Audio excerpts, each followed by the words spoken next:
안녕하세요. 미스테리 실화소니입니다. 오늘은 천안문 사태에 대해 알아보겠습니다. 재미있게 보시고 구독과 좋아요 부탁드릴게요. 천안문 광장 앞에서 일어난 일련의 민주화 운동에 대해 말씀드리겠습니다. 흔히 1차 천안문 사태라고 불리는 1976년의 사건과 2차 천안문 사태 또는 천안문 항쟁으로 불리는 1989년의 사건이 유명합니다. 특히 1989년의 천안문 항쟁을 지칭하는 경우가 많으며 이 사건에서는 중국 공산당이 보병은 물론 전차와 인민해방군의 수송 트럭을 동원하여 무고한 시민들을 무참히 진압한 사건으로 잘 알려져 있습니다. 1976년 4월 5일 마오쩌둥 체제 말기에 발생한 봉기에 대해 설명드리겠습니다. 저우얼라이 총리의 사망을 계기로 중국인들은 마오쩌둥의 문화대혁명에 반발하게 되었습니다. 이 사건은 천안문 광장에서 일어났다는 점에서는 1989년 사건과 공통점이 있지만 두 사건의 전개와 후일의 평가는 크게 달랐습니다. 1976년의 사건은 주석과의 갈등으로 실각한 온건파 전 총리의 사망을 추모하는 데서 시작되어 거대한 시위로 발전했습니다. 1976년 1월 저우얼라이가 지병으로 사망하자 중국은 마오쩌둥 사망 당시와는 비교할 수 없는 엄청난 추모 분위기에 휩싸였습니다.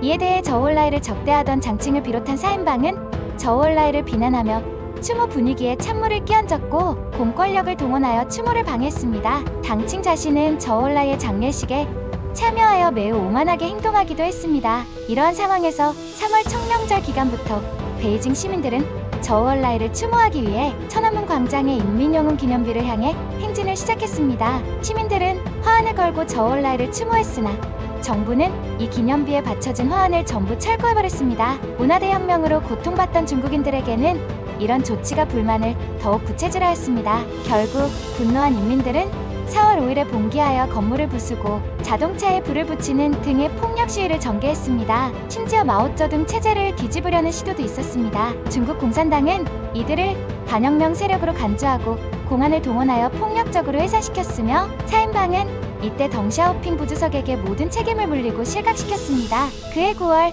마오쩌둥이 사망한 이후 마오쩌둥 비판론이 힘을 얻으면서 2년 후인 1978년 11월 12일 중국 공산당 11기 3차 중앙위원회 전체회의에서 이 사건에 대한 재심이 논의되었습니다. 11월 14일 중국 공산당 중앙위원회 정치국 상무위원회의 추인을 받아 중국 공산당 북경시위원회는 천안문 사건은 혁명적 행동이었다라는 평반 재평가를 발표하였고 이후 11월 25일 중공중앙공작회의 전체회의에서 중앙정치국이 공식적으로 천안문 사건은 혁명적 대중운동이었다고 발표했습니다. 이로 인해 천안문 사건은 4.5 운동이라는 별칭을 얻게 되었으며 오늘날 4.5 운동은 사인방에 반대하는 인민들의 혁명적 행동으로 각급 학교 역사 교과서에 서술되고 있습니다. 중국 공산당 정부가 철저히 감추고 외국에서 비판받는 2차 항쟁과 달리 1차 천안문 사태는 당에서도 인정하지 않을 수 없었습니다. 홍위병이 나라 전체를 파괴한 직후 인민의 분노가 폭발 직전이었기 때문입니다. 문화대혁명의 피해가 심각하여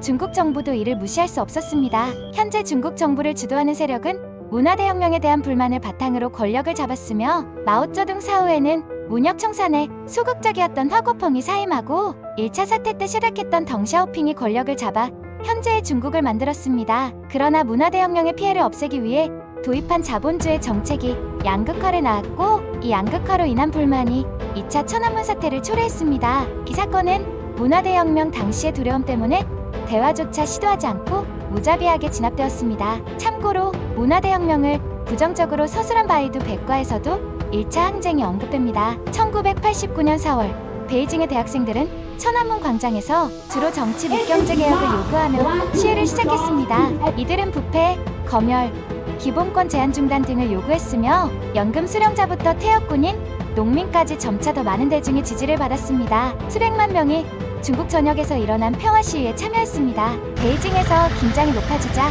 중국 당국은 1989년 5월 20일 계엄령을 선포했습니다. 그리고 1989년 6월 3일 밤 중무장한 군대와 수백 대의 장갑차가 천안문 광장에서 민주화 시위대를 무력으로 진압하기 위해 도심으로 이동했습니다. 1989년 6월 말 발표된 중국 당국의 공식 보고서는 폭동으로 시민 3,000명 이상이 부상당하고 대학생 36명을 포함한 200명이 사망했다고 주장했습니다. 또한 보고서는 군인 수십 명이 사망했다고 명시했습니다. 정확한 수치는 알려져 있지 않으며 공식 사망 수치는 심각하게 축소되었을 가능성이 높습니다. 희생자 유가족 생존자, 인권 옹호자들은 천안문 어머니회를 조직하여 매년 사망자 수를 집계하고 정부의 완전한 설명과 책임을 요구하고 있습니다. 군 진압 직후 당국은 시위 관련자들을 색출하기 시작했습니다. 많은 시민이 수감되고 고문을 받았으며 부당한 재판 후 구금되었습니다. 많은 이들이 반혁명죄로 기소되었습니다. 천안문 사태 이후 35년 동안